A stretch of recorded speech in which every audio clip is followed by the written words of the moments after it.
माथे से टपके पसीना असले गर्मी का महीना। माथे से टपके पसीना असले गर्मी का महीना। जाए कहा मोरे बारे ससुर से, जाए कहा मोरे बारे ससुर से। सासू ननद दुखे दीना असले गर्मी का महीना। माथे से टपके पसीना असले गर्मी का महीना।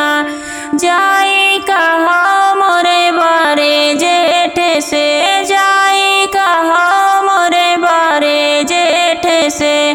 सासू जेठान दुखे दीना असले गर्मी का महीना। माथे से टपके पसीना असले गर्मी का महीना। जाए कहा मोरे बारे देवर से, जाए कहा मोरे बारे देवर से। सासू देवरान दुखे दीना असले गर्मी का महीना।